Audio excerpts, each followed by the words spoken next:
Welcome back, everybody. In this episode, we're going to be discussing a paper that looks at a case of acquired visual snow. I'm Dr. Mika, and our guest expert for this episode is Dr. Jaci Theis, who practices at Virginia Neurooptometry and lectures internationally on topics related to brain injury and neurologic diseases. Welcome back, Jaci. Hi, glad to be here. So the title of this article is Case Report Visual Snow Syndrome After Repetitive Mild Traumatic Brain Injury by Werner and Gustafsson, and it was published in Optometry and Vision Science. So let's start with the basics. Can you describe visual snow to our audience? Yes. So visual snow is a condition where the patients will come in and they will complain of pan-field continuous small dots in their entire visual field. Our older patients will describe it as TV static. So those of us that are old enough to remember having an analog TV with bunny ears and you can Google it if you never had the joy of those televisions. Look up visual snow on an analog TV or static on an analog TV. And that's essentially what these patients have. They just have a pan-field small black or white dots usually, or both, that are always in their field and they're like jittering around. They're not necessarily moving around, but they're jittering. Some of my patients say they move, but everyone's a little different. So that is the snow symptom in and of itself. Some then classify it as visual snow syndrome. So sometimes some patients also have a bunch of other symptoms. And so now there's visual snow syndrome. So if you have visual snow syndrome, that means you also have two additional symptoms, which include light sensitivity and photophobia, palinopsia. So palinopsia is essentially either seeing an after image of something, which is really disturbing for the patient. So they'll tell me, like, they'll look at me for a little bit and look at the wall, and there's an imprint of my head on the wall. Like, it's very disturbing for them. The other is like if you, they kind of have a trail if they're following a moving object. So if they follow your pen during a smooth pursuit check, they say there's a trail of the pen as it moves. So that's palinopsia. There's enhanced entopic phenomena. So they can also have other types of like flashes of light or other types of photopsias in their vision. They tend to have trouble with night vision. So nyctalopia or night vision blindness can be an issue for them. And then they also can have tinnitus or ringing in the ears. And so if they have at least two of those other symptoms, then we call it visual snow syndrome. So I'm most familiar with visual snow syndrome. When the patients had it, they'll describe their whole life or from a very young age. But this article has a case of acquired visual snow syndrome. So what can you teach us about that? Yeah. So I read this case and I chuckled to myself because the very beginning of the case, they're like, and it's very rare to be acquired. And I see acquired visual snow in my practice all of the time. And I was like, I should really publish this. Like, I feel like I see it. I get like at least one or two a month. I mean, I've had a handful of them. So for me, it's not that rare. But apparently, if none of us publish about it, and I think a lot of us that work in TBI see it so often, we don't even think of it as rare or think of it as something to publish because we're used to seeing it. But I think, yeah, so it can be acquired, but for a lot of us, there's a lot of patients that get it because of concussion and TBI. So a lot of us in that space in neuro will see it a lot. So go ahead. Well, I was going to say that it seems to me that if you have acquired visual snow syndrome, you must be more bothered by your symptoms than those who've had it their whole lives. And this is where we get into treatments. And I know that there are some systemic treatments. Have you tried that with any of your patients?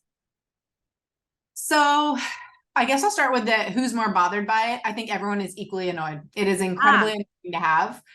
I think one of the problems too is that, so people who've had it that it's acquired, I think they often don't know one is, especially if they're younger, like a kid, they don't know to complain about it because they don't know anyone else sees it differently.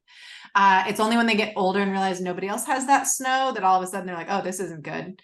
It can also ebb and flow. So for some people, it can get worse with stress or certain lighting conditions. So I think it depends on the patient.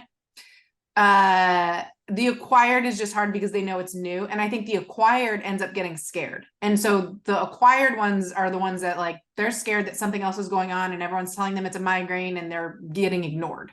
So they're more likely to need a workup in general because it's acquired. But I would argue you should probably do a workup at some point on someone congenital just to make sure they don't have anything else going on. As far as the treatments go, so one of the things that I forgot to mention in my practice that I've learned is that aside from the fact that just candidly, we don't know what causes visual snow, and that's why it's so hard to treat. And so some people, it used to be thought that it was migraine, so they threw a ton of migraine meds at it, and it doesn't help because it's not migraine. It does sometimes have an influence with pharmaceuticals that work on the glutamate or the serotonergic pathways. And so sometimes antidepressants can be helpful for these patients because they help with that pharmacologic imbalance, but not everyone. And so the big thing that I usually say with visual snow is it's a multidisciplinary treatment. Usually we're going to send you to neuro, and neuro's going to try stuff. And if it works for you, great. And if it doesn't, well, we go back to, step one and then keep going. We have some patients in our office where when I do a cervical screen, when we move their neck in a certain way, it gets worse, which tells me that their neck is influencing it. And so we'll send it to our physical therapist. And sometimes the whiplash injury they ended up getting is why they're having symptoms. And so if they fix the whiplash, then their snow will go away. We've also had some patients, I've actually had a good number of cases actually of patients who get their visual snow triggered, not by TBI, but actually from a really bad trip or marijuana or a hallucinogenic drug. And it's so essentially like they had like a panic attack when they were on marijuana, and then they got visual snow that never went away. And it'll be persistent for months. And then sometimes it'll go away, and then that person will try marijuana again and it comes back. And of course, as a provider, I'm like, why would you try it again? But that's, they're not the only ones. I think one of the big things as a provider is I validate to them, there are case studies that this has happened to people that have done that drug before. And I think validating that their symptoms are real, telling them that, we don't know what it is, but trying different treatment options can be helpful. So, but if I've learned anything, it's every case is different. So some people, I give them a tinted lens and it goes away, and some people it doesn't.